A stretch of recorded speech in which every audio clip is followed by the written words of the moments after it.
Thank you, Jim. So, Plone-React, or Volto, as so everybody who didn't get it yet, so Plone-React is no more. It's renamed to Volto. Let's see if I can get this mic. Yeah, that's better. So let's not never name the name Plone-React anymore. Just call it Volto, and we'll be fine. So it's not a new thing. It's exactly the same, just with a different name. Yeah. So Jim already mentioned what I am, who I am, and what stuff that I did. Yeah, looking at all the Volto talks, there's quite a lot of them during this conference. So Timo already did the talk about reinventing Plone, and then we have a couple of more listed for the conference. So the Volto one, you're here now. Right after this one, in the same room, Victor and I will talk about the Volto accessibility story. So that's basically about how can I create my own site using Volto. Then we have some more talks about Volto. One is regarding theming, so that's only about theming, so the whole semantic UI, which I will mention later, and everything you have to do with styling and theming. And then we'll have a Volto case studies talk, which is on Friday, which we'll mention. Timo will be doing it with Victor and Ramon, and well, there's a lot of people there who already used Volto and used it in production. So we're going to show some websites which were actually built on Volto and are already live now. And last but definitely not least is will be the Create Volto app, which Nilesh will be giving a talk about, which is his Google Summer of Code project to bootstrap your new Volto project. All right, so what is Volto? It's a frontend for Plone, but not just for Plone. It also works on other systems, but it means it's a system which just has JavaScript and uses the REST API. So it runs for Plone and Gietema, and a small pet project I started with in Japan. I also created a small Node.js server just as a proof of concept, so you actually can run the whole Volto with just JavaScript. Yeah, so as I said, it runs on the Plone REST API, so it uses all the calls there and any compatible API, as I just mentioned. 100% JavaScript, so it uses JavaScript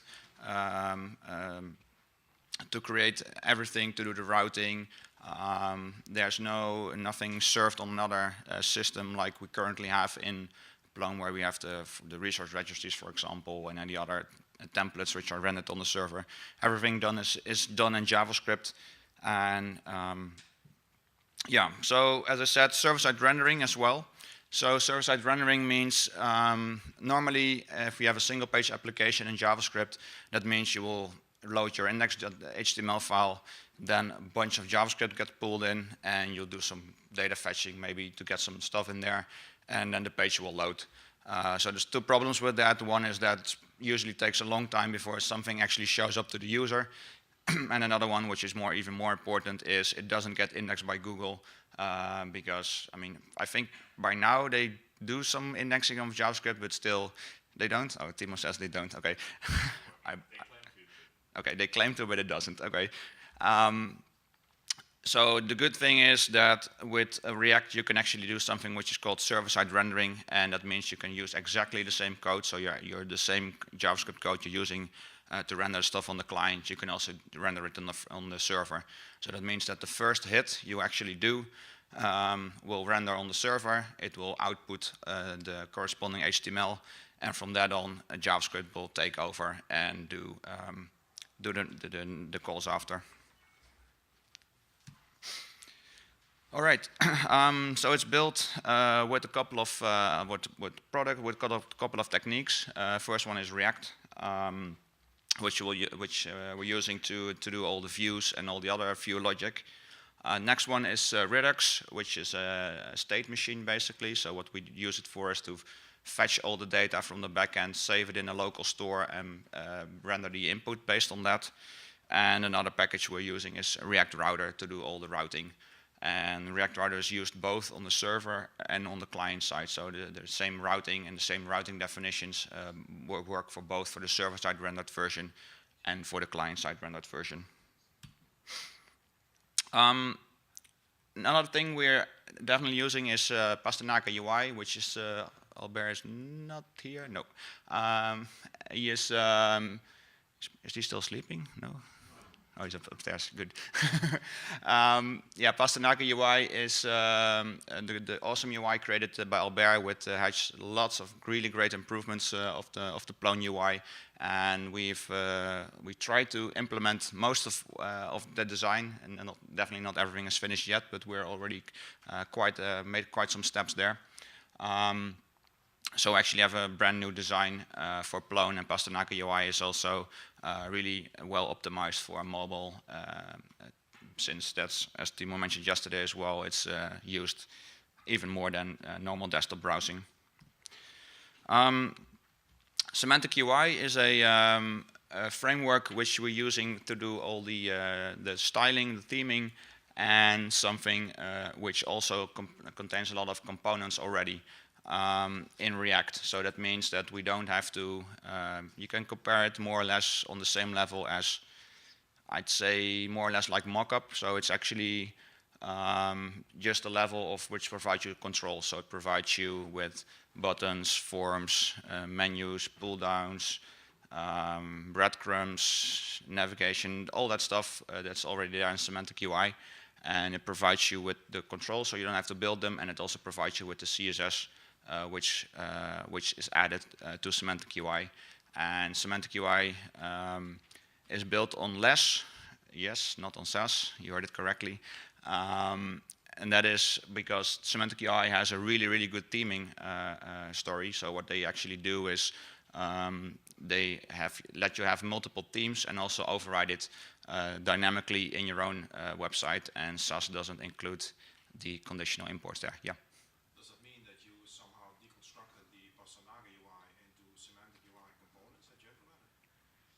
Yes, kind of. Yeah. So actually, what we did was, so Pasternaka UI is a sketch file, as you would say it, and what we did was make it as pixel perfect as we could and implement it in as a Semantic UI theme.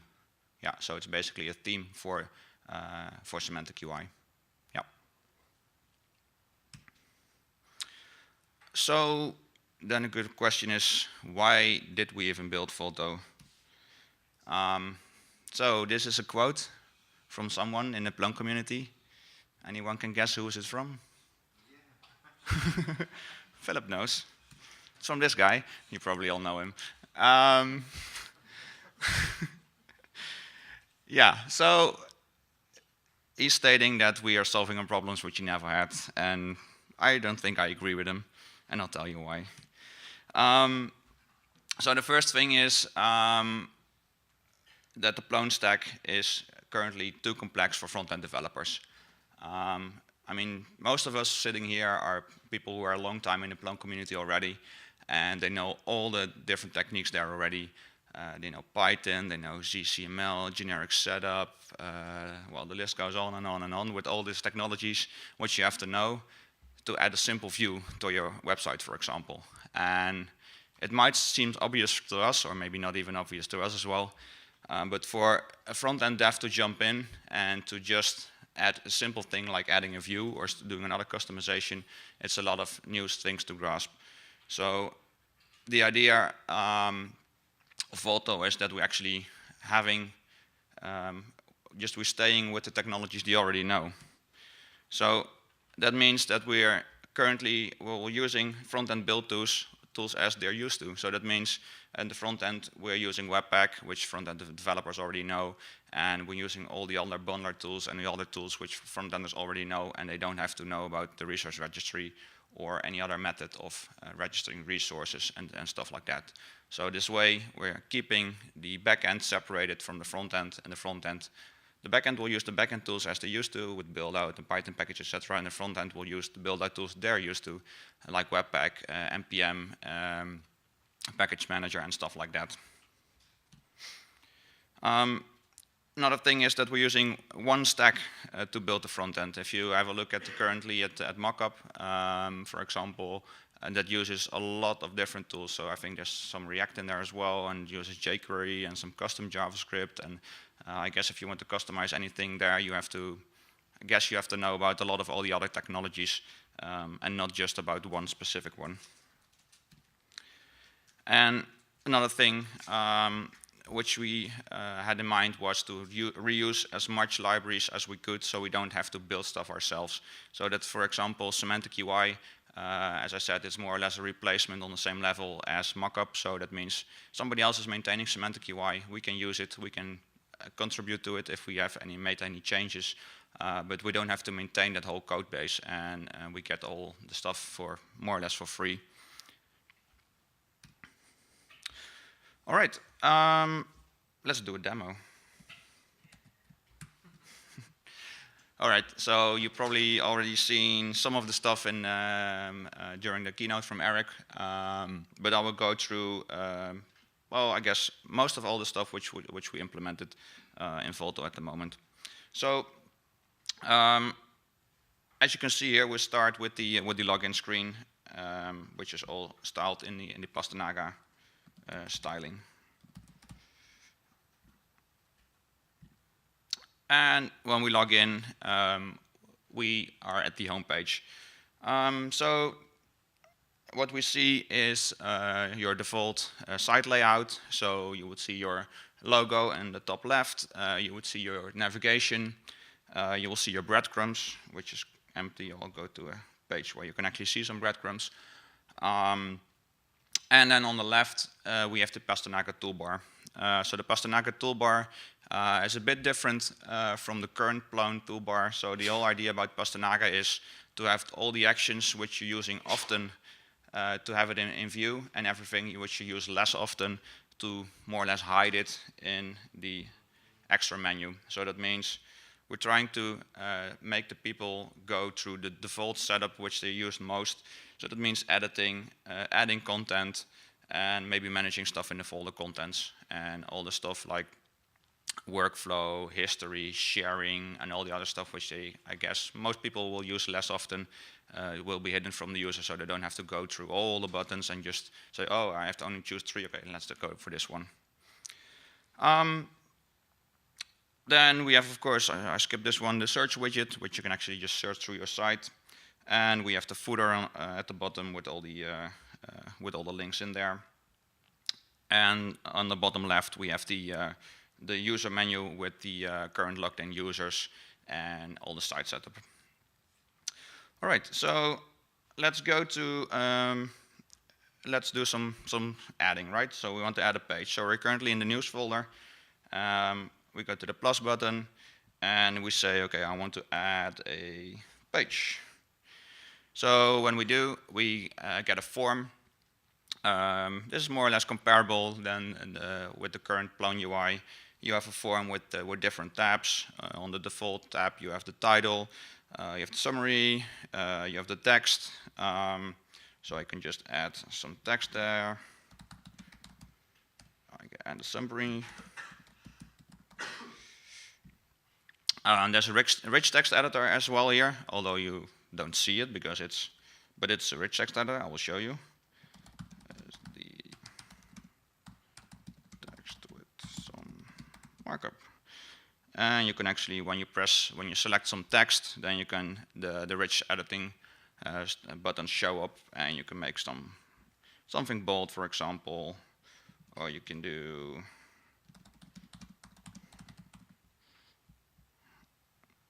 We can do a header. So we have the inline styles on the left, and we have the block styles on the right. And we can, of course, as well do lists, for example, and ordered list, unordered list, and quotes and everything. So all the markup is there.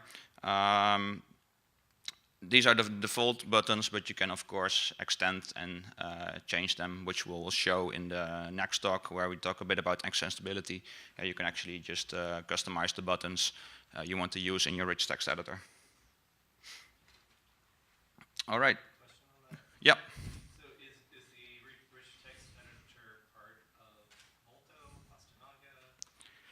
Good question. So, so there's two. I will show after this. I will. There's two other options to edit content. One of them is called the Pastanaga editor, which is a bit different and a bit more intuitive. This one is, I guess you could call it, it's part of both, I guess. I mean, it's part of Volto, the editor we're using here. So in Plone we used TinyMC. Now we're using Draft.js, which is a visual editor also created by Facebook. The same people created React. So it integrates really well with the whole React stack. Yeah, and we include it in both, but it's not tied to any of the technologies.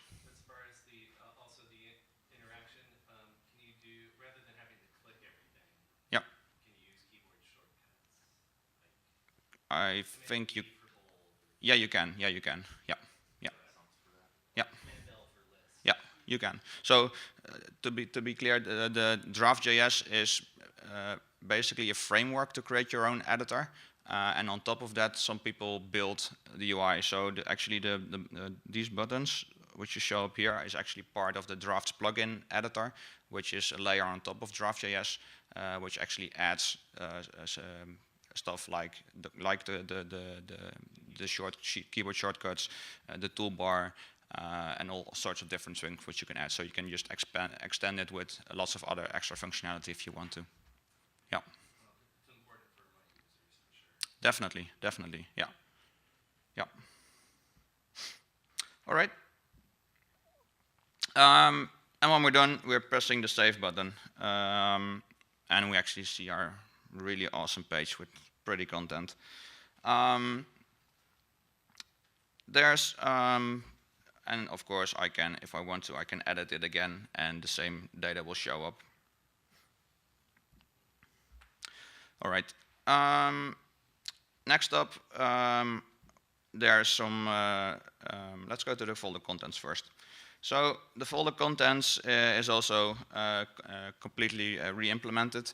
So as you can see here, we have the screen resolution is not the best, but the good thing is I can actually determine which columns I want to see, and that now it fits better.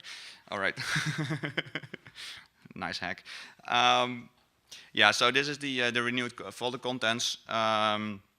So we have all we start with a toolbar on top, which has all the actions to do your bulk actions basically. So if you select any or multiple of these fields, you can rename them, you can add tags to them, you can copy, paste, and all that stuff to them. You can of course filter the current listing. So if I only want to see stuff that contains Tokyo, then I can do so, and it will filter that list. Here we will see all the items currently in the folder, obviously. As I said, you can select them. You can navigate into the folder and to see what items are in there. You can see some of the other properties in there, like must modify publication date. And as you saw, you can also specify which columns you actually want to see here. So if you say, well, like the last modify or the publication date is not really important to me, but I do want to set the ID, for example, which is quite long at this stage. Let's not do that. But some other fields, so you can say which fields you want to show in your folder contents. Then we have the actions column, of course, where we can do something with the content. So we can edit the content if we want to. We can view the specific item if we want to. Cut and paste the specific item, and we can do some reordering. So you can do reordering move this item to top of the bottom of the folder, and you can also do drag and drop using the icons here, so you can just rearrange them like this. And on the bottom we have batching, of course, so we can determine if we want to see fit. Yeah, have a question? Yes, you can do that. So that's this tiny icon. You get an upload widget, and you can just add a bunch of files or images or whatever you want in there. Yeah. And the search filter, is that a backend search or a front-end search? I mean, does it search the whole connection or just the current match? It's front-end. Yeah. 99% sure it's a front-end. I'll check later. Um, You could open a network tab and find out. yeah, I could, but that's yeah. All right. Um, yeah, and you can you have to obviously also have the breadcrumbs here, so you can navigate back to the root or to any other location you want to.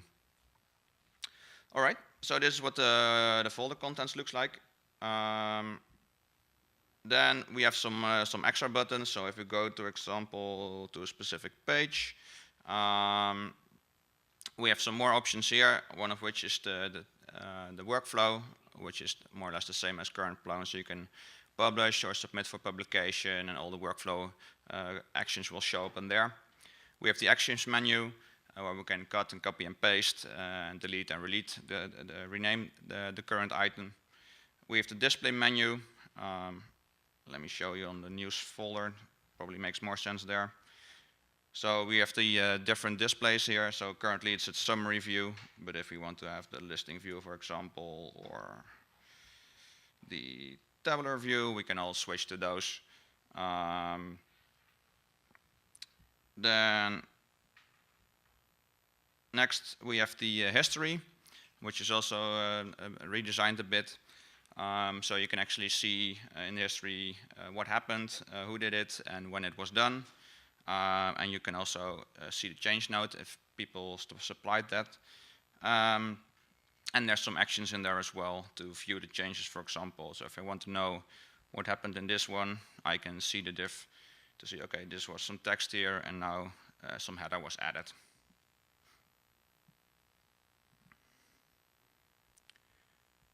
And of course, I can also revert to a specific revision and to view that revision, or the older revision in this case, to see what was in that one. That's not part of regular flow, is it? I mean, not exposed like that, is it? I think it is. Okay. Yeah. I'm not sure if so the revision stuff is, and only the working copy thing, that's an add-on or a setting, I think. But I think the revisions is there already. Yeah.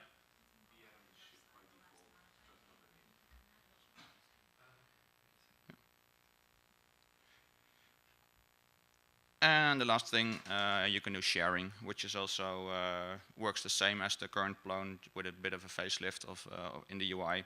But you can just for all the users which are there. So if I go to administrators, for example, I can set all the different permissions there.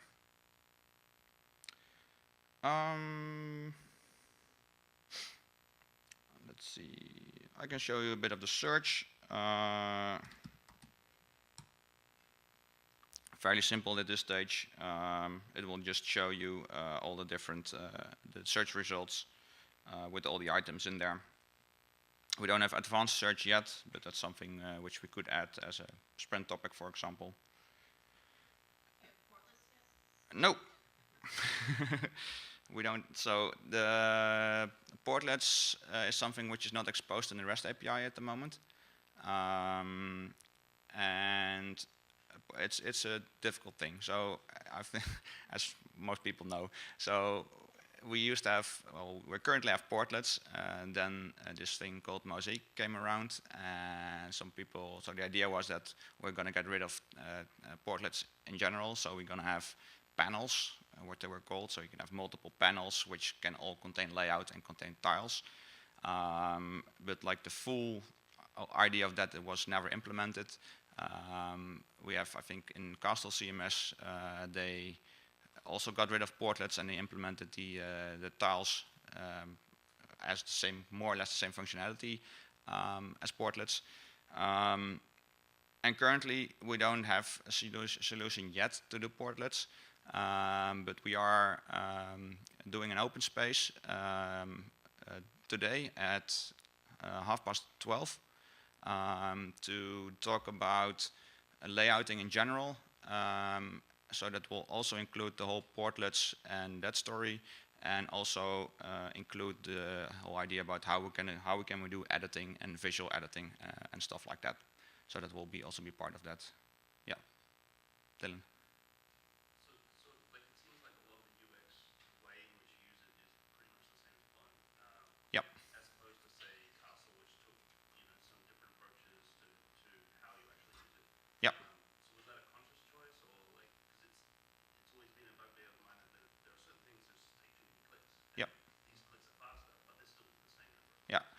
So to be honest, what we did was implement Pastanaga UI. So if you want, I'm not a UX designer, I'm a front-end developer. So this is basically implementing all the things which Albert made in Pastanaga UI. And if you want to have an answer to why that was chosen, he's much better to answer that question than I am. But yeah, I agree that we are doing. I mean, we did add some. There are some changes in there definitely, and there's some things which remained more or less the same. Maybe because they are already good enough, or maybe we didn't have any other idea of how to implement it. But there's definitely some steps to be made if we want to. Yeah. Yeah. So other than aside from portlets, which is due to the feature, the limited feature subset that the REST API, that Plone-Rest API implements. I'm not super familiar with what the Plone-Rest API provides versus what it doesn't provide. Yeah. So can you just expand on like a couple, like the major things that that someone who needs that feature would just say, sorry, if it's not available, I can't really use what you're providing, so that we can make an informed decision. Sure. Thanks. So regarding the REST API, what it currently doesn't provide is portlets, through the web content types, through the web managing workflow. So not changing the workflow of an object, but actually managing the workflow. I guess those are the three important ones. Yeah, depending if you find any of those three important in your use case, but that's up to you. But those are the main things which are not implemented in the REST API at the moment. It is, yes. So login and registration is there. Yeah. I didn't realize we're getting the question answered. Yeah. I wanted to use the microphone if you ask the question so that it's captured on the recording. Yeah. Sorry, I was asleep. No worries. All right, I see I don't have that much time left, so I will. So some stuff I will go to quickly, and then I'm gonna do the fun stuff. So we have user preferences, which is also more or less the same. Not really that much to show there. You can just set your own language and your password and your personal information. We have the site set up with the most of the control panels, not all. So all the control panels which are based on the registry are already there. And then there's some work in progress control panels like users and groups, which is not completely finished yet, but we did some work on the last sprint and it's almost done. And add-ons is also being worked on, which should be done relatively soon. Yeah. So then, regarding the editor story. So as I said, we had the normal form-based editing, and then the next thing which we have is the Pastanaga editor, as I think it's called. So what we have there is to try to mimic Medium, like Timo already mentioned in his talk, to have it as simple as possible. So don't give the users with the whole everything which is there with the form input and all the fields which they might not even need. So you can just easily type your title, add your description, add some text, and if you want to, you can just add an image and add a video in that place. Of course, you can, and if you type some text, the plus button will disappear and it will be changed to a drag handler. So you can actually just drag your items around. And of course, you can delete an item here, or you can just, with backspace, you can just remove it like that. So it's actually all these things are tiles.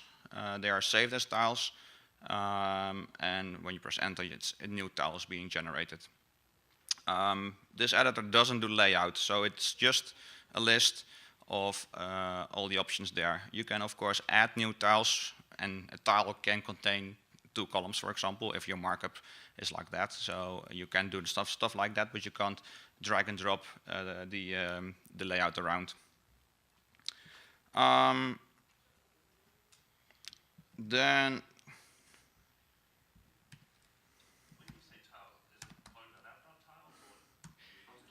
it's Plone.tiles indeed.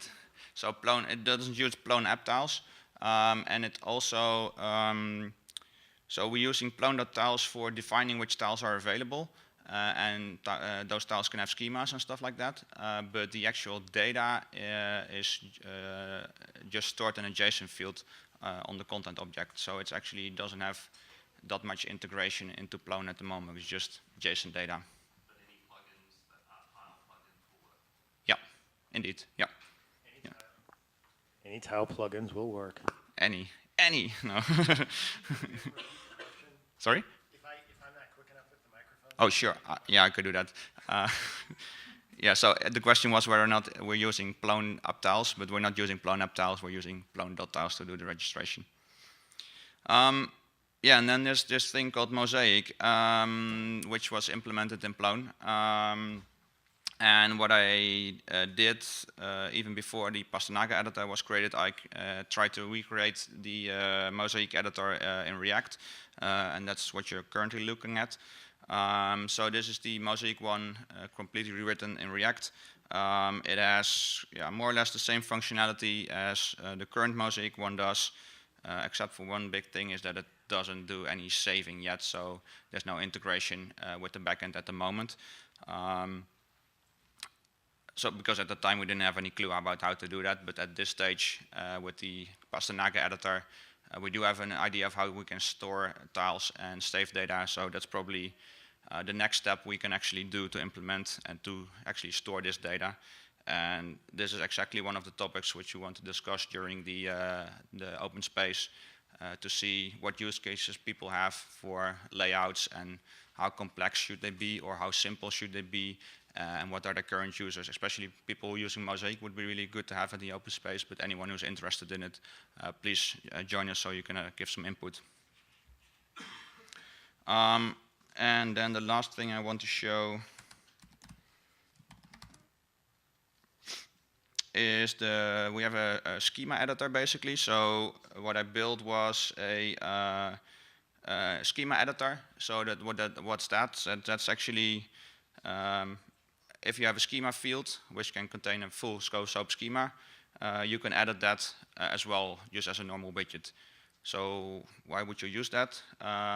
For instance, if you want to create your own form, so if you want to build something like, I think Easy Form is now the cool thing at the moment, or Plone Form Gem, I don't know, any of those.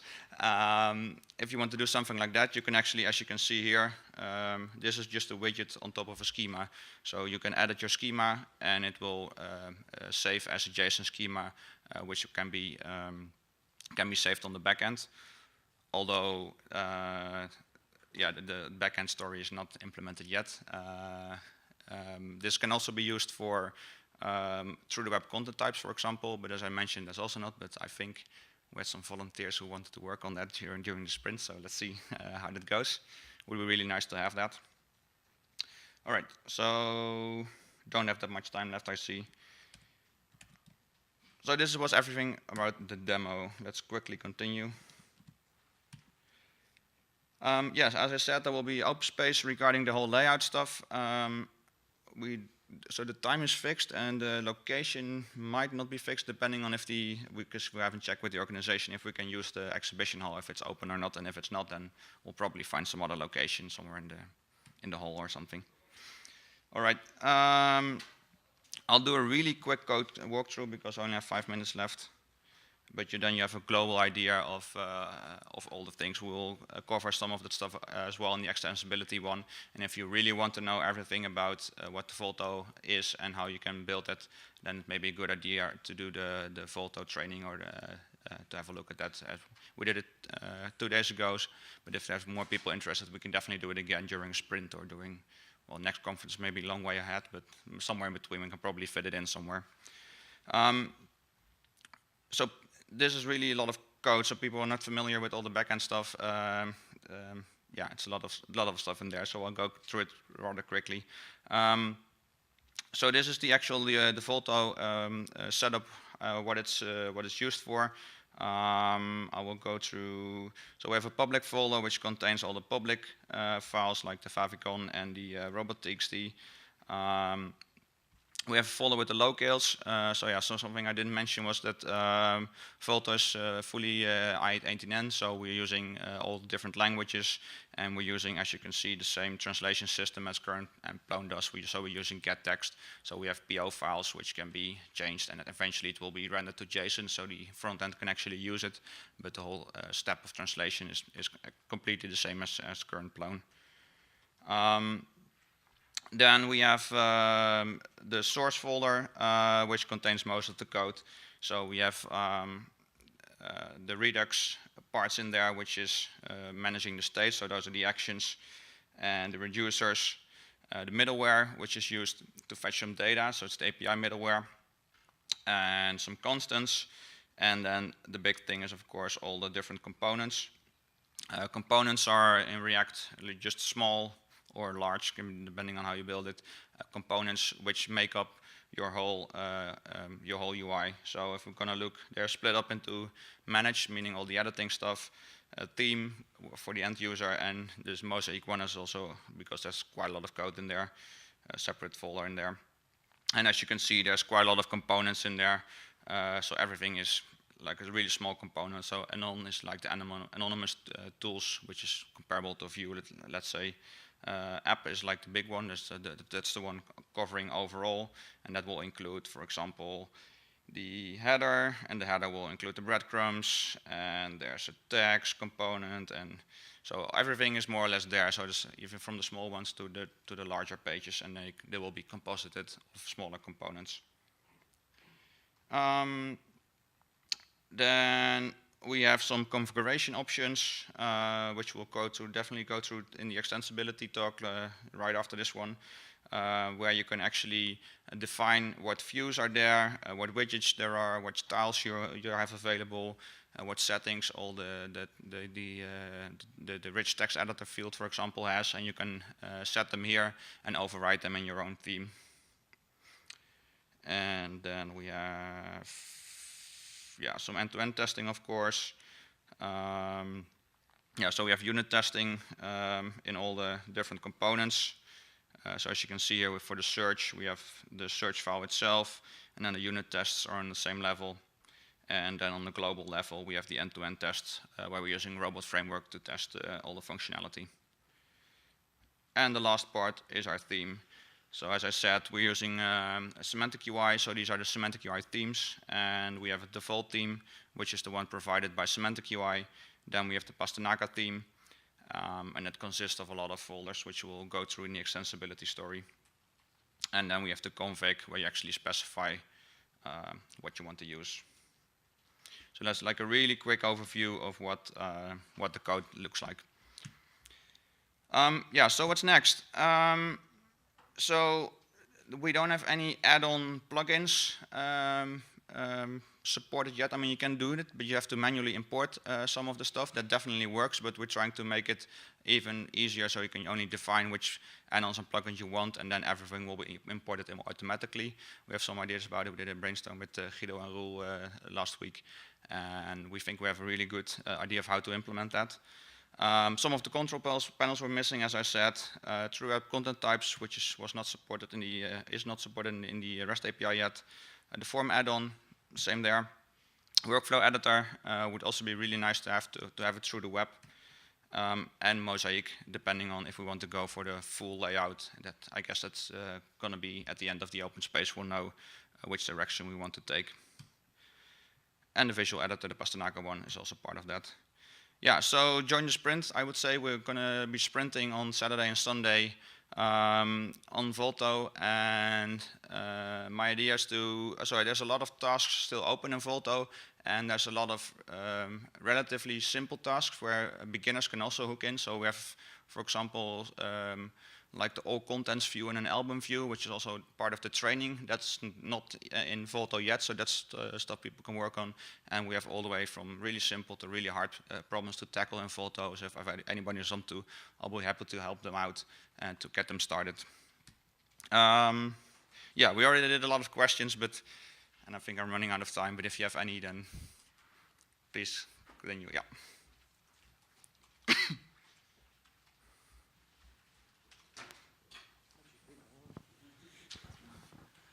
I wonder how other like CMSs do the whole add-on thing. I think WordPress has a lot of add-ons that you can install. Are they doing a new build then, or?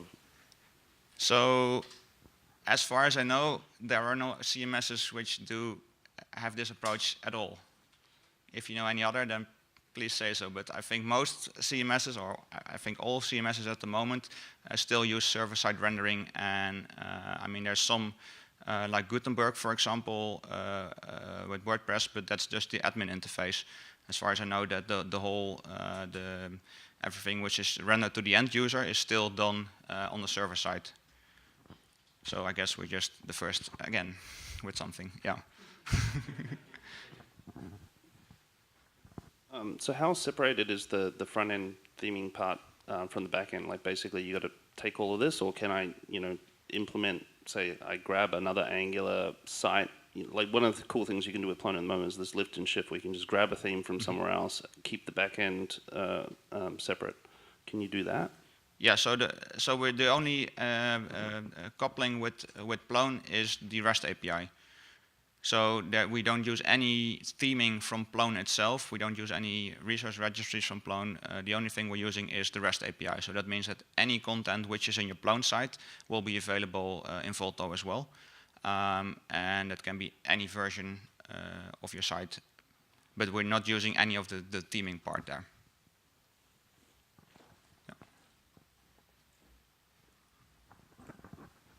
So again, within the REST API, is there any feature within authentication or authorization that is not supported in the REST API that is supported in plain old Plone? No, not that I know of.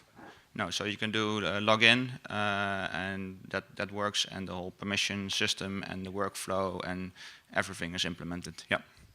Timo has something to add. Yeah, just want to add about the question of add-ons, right, and like past plugins and everything. The thing is that all existing add-ons are like supposed to work, at least like the backend parts, right? And what all add-ons need to do is implement a REST endpoint on top of Plone.rest, right? And then you of course have to manage that in Volto, right, or write your add-on product. But using Volto doesn't mean that you can't use any existing add-on products. You can basically use all of them. You might have to like implement the REST API endpoint, and you have to take care of the front end. But that's it, right? And it highly depends on your add-on product how much work it is.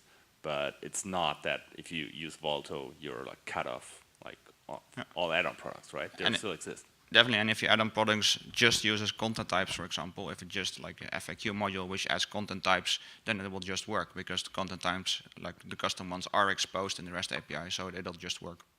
So one last question, because we're out of time. Yeah, just to clarify that really works with the add-ons. You can just install it, and if it's a add-on, content type is exposed.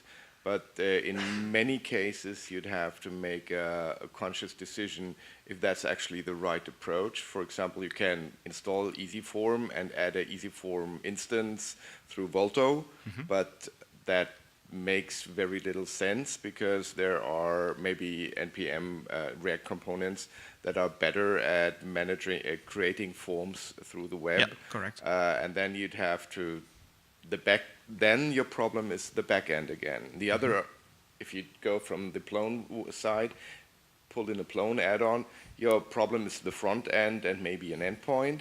If you come from the React side, your problem is the back end. Yeah, definitely. Yeah. It is going to be a decision, wherever that you have to make. Yeah, yeah, for sure. And you can choose which you prefer if you want to change something on the back end or in the front end. I guess it depends on where you feel most comfortable or what you want from your users. We're out of time. Thanks Yep. very much.